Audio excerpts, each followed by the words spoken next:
नमस्कार।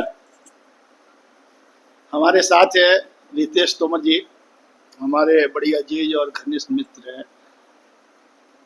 हम लोग बैठे हैं और चर्चा करेंगे देश के प्रति, आदरणीय यशस्वी प्रधानमंत्री जी के प्रति, जो पिछले 3 दिन से चर्चा में है।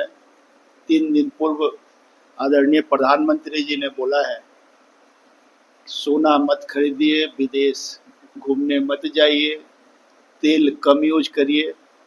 तो उसका मतलब क्या है, सेंस क्या है और क्या कहना चाहते हैं और उससे क्या फर्क पड़ेगा, और क्या ये पहली बार प्रधानमंत्री हैं जिन्होंने ये बात कही। कहा जाता है कि लाल बहादुर शास्त्री जी ने भी वार के समय बोला था कि उपवास करिए, पर हेड अगर 2 रुपये खर्च आता है तो बचेगा। बहुत सारी चीजें हैं, तो हम अभी डिस्कस करेंगे तोमर जी के साथ। सबसे पहले तो आपको बता दें कि देशभक्ति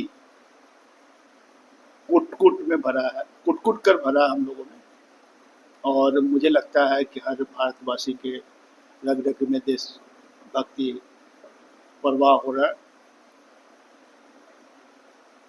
विरोधी क्या बोल रहे हैं, विरोध क्या कर रहे हैं, हमारा विषय नहीं है।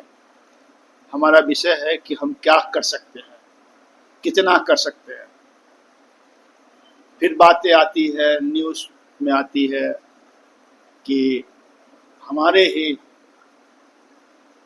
कार्यकर्ता मंत्रीगण प्रधानमंत्री जी के बातों पे ज़्यादा ध्यान नहीं दे रहे हैं, जैसे भोपाल में और कई जगह रैलियां चल रही हैं। तो हम थोड़ी सी इस पे प्रकाश चाहेंगे कि तोमर जी इस पे कुछ बातों को रख के फिर हम इस चर्चा को आगे बढ़ाते हैं। नमस्कार सुधीर जी, सुधीर श्रीवास्तव जी हमारे बड़े भाई, और आज बैठे थे। विषय यही रहा कि देश में प्रधानमंत्री जी की अपील को किस तरह से लिया जाए। अगर गंभीरता से देखा जाए, एक आम नागरिक पक्ष विपक्ष को छोड़ दे तो राष्ट्रभक्ति को सबसे ऊपर रखना चाहिए। और जब प्रधानमंत्री जी ने सीधे सीधे कहा है कि साल भर तक सोना ना खरीदे, तो उसके पीछे जरूर कुछ ना कुछ कारण रहा होगा। अध्ययन किया, थोड़ा सा उस पर गौर किया तो समझ में आता है सुधीर भैया कि अगर हम लोग साल भर तक सोना ना खरीदें तो उसके क्या लाभ हो सकते हैं देश को। तो सबसे बड़ा जो लाभ है वो देश की अर्थव्यवस्था मजबूत होती है, क्योंकि हमारे देश में सोने को हर घर में, हर गृहिणी का एक शौक है कि वो पहने या ना पहने, लेकिन वो खरीदना जरूर चाहती है और उसको वो अपनी गरिमा से के साथ जोड़ के रखती है। लेकिन अगर हम साल भर तक सोना ना खरीदें तो अर्थव्यवस्था में बहुत बड़ा लाभ हो सकता है और कई 100 करोड़ रुपए का हमारा विदेशी मुद्रा भंडार बच सकता है। जिससे क्या होगा, जैसे आज हम देख रहे हैं कि मध्य एशिया में ईरान का युद्ध चल रहा है। अब ईरान के युद्ध का इम्पैक्ट पूरे विश्व में आ रहा है। तेल की खपत तो लगातार है, लेकिन उसके दाम बढ़ रहे हैं। अब इन सब को कंट्रोल करने के लिए प्रधानमंत्री जी ने एक अपनी सलाह दी है। मैं 2 लाइनों में बताना चाहूँगा कि अगर जो भी हिंदुस्तान में जो भी लोग हम सोना खरीदते हैं उसका तकरीबन 90% आयात होता है। 90% जब वो विदेशों से आएगा तो पैसा भी वो विदेशों को ही जाता है, डॉलर के रूप में जाता है, जिससे हमारा रुपया कमज़ोर होता है। अगर हम नहीं खरीदेंगे साल भर तक तो वो पैसा हम बचा सकते हैं, और वो पैसा कहीं ना कहीं कल रक्षा उपकरण खरीदने में, कहीं तेल के जो बाजार के भाव है उसको मैनेज करने में, ताकि आम आदमी पे बोझ कम से कम पड़े। और उसके बजाय अगर हम वो पैसा अपने देश में लगाएं, इन्वेस्ट अगर करना है तो भाई आप रियल एस्टेट में कर लो, शेयर बाजार में कर लो, गोल्ड के बॉन्ड्स में कर लो। आप फिजिकल गोल्ड ना खरीद के उसको बॉन्ड्स में ले लो, तो वो पैसा देश में रहेगा और वो इतना बड़ा अमाउंट हो जाता है। तकरीबन बात करें तो साल भर में हम 8-10 लाख करोड़ रुपए बचा सकते हैं, जो एक बहुत बड़ी रकम होती है, और उससे हम दूसरे संसाधनों में लगा सकते हैं ताकि देश मजबूत हो। तो मुझे ऐसा लगता है कि मोदी जी ने जो अपील की है उसको हमें गंभीरता से लेना चाहिए, और थोड़ा थोड़ा प्रयास करने से देश मजबूती की दिशा में बढ़ेगा। जी सुधीर भैया, आप बताएं इसके क्या लाभ हानि हो सकते हैं। देखिए, अभी खबर आ रही थी, कल मैंने देखा था कि करीब 70 देशों ने अपने देश में पेट्रोल और डीजल की प्राइस को बढ़ा दिया है।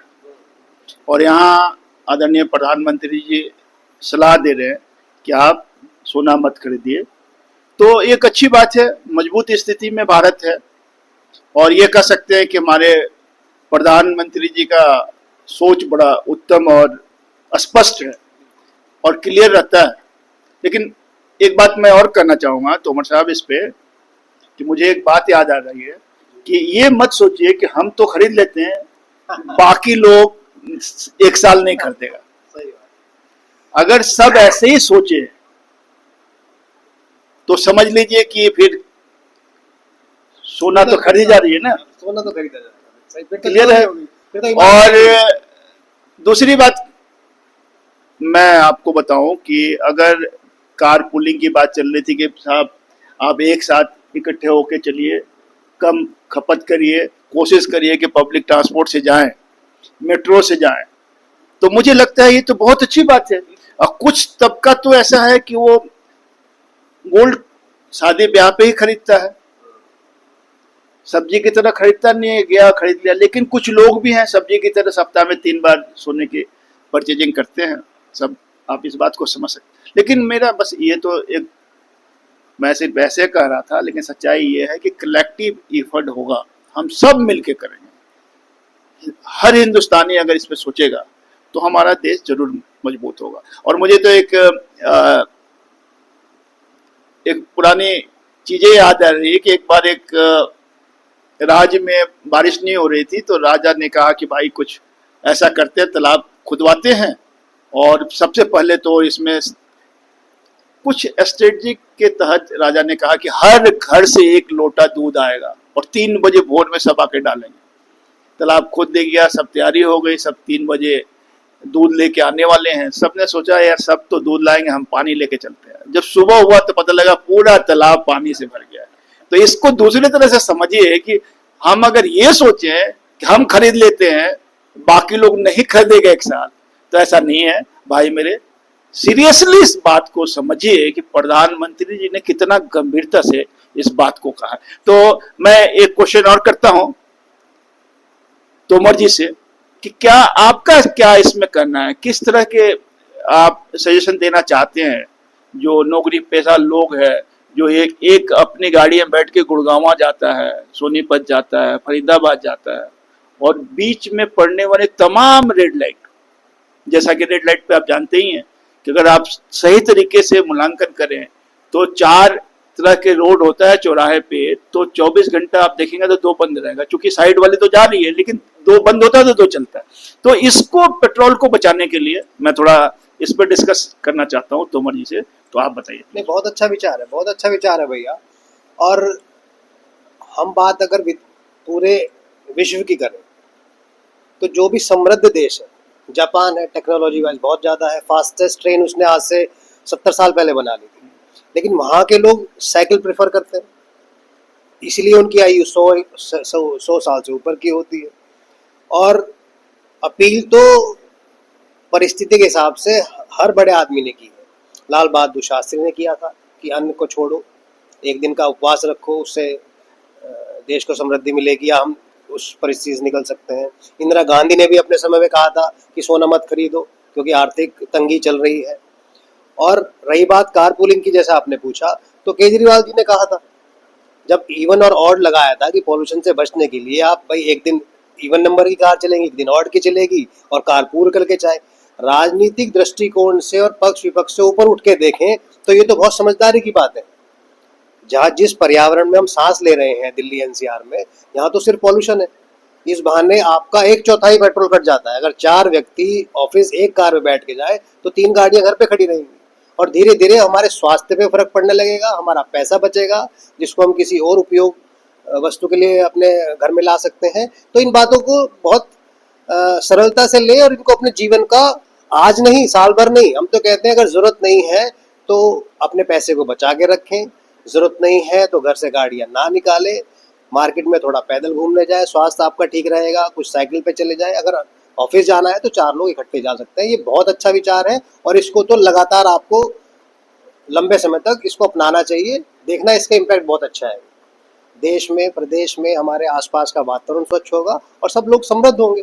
तो हम तो इसको सहर्ष अपनाने के स्थिति में है और इसको बड़ा अच्छा विचार मान रहे हैं। हम इसका आदर और स्वीकार करते हैं इसको। जी भाई। नहीं तोमर साहब, बात ये है कि जो जिस चीज से मुझे डर है मैं उस पर डिस्कस करता हूँ। आपने कहा कि लाल बहादुर शास्त्री जी ने कहा कि मान लीजिए पर हेड 2 रुपये आता था, तो लाखों लोग अगर, करोड़ों लोग अगर उपवास करता है तो पैसे बचेंगे। लेकिन मैं डर इस बात से रहा हूं समृद्ध लोगों से। उपवास तो करते थे, गरीब लोग कर लेता था, लेकिन जो समृद्ध थे वो दूध दही केला सेब फल खाते थे। 2 रुपए के हेड के जगह पे वो 10 रुपए खर्च करते थे।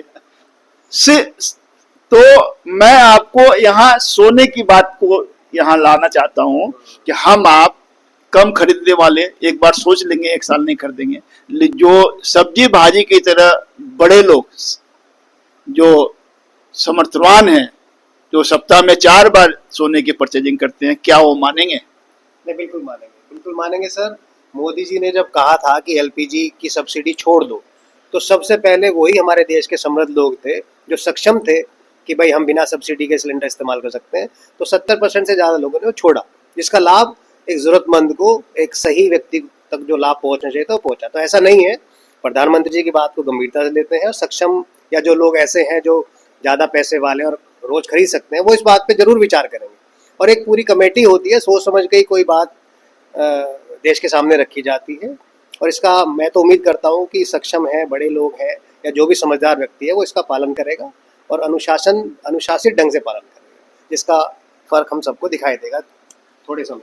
चलिए, आप इस पे विचार करिए, हमारा चैनल देखिए, सब्सक्राइब करिए, लाइक करिए, और हम फिर मिलते हैं अगले एपिसोड में।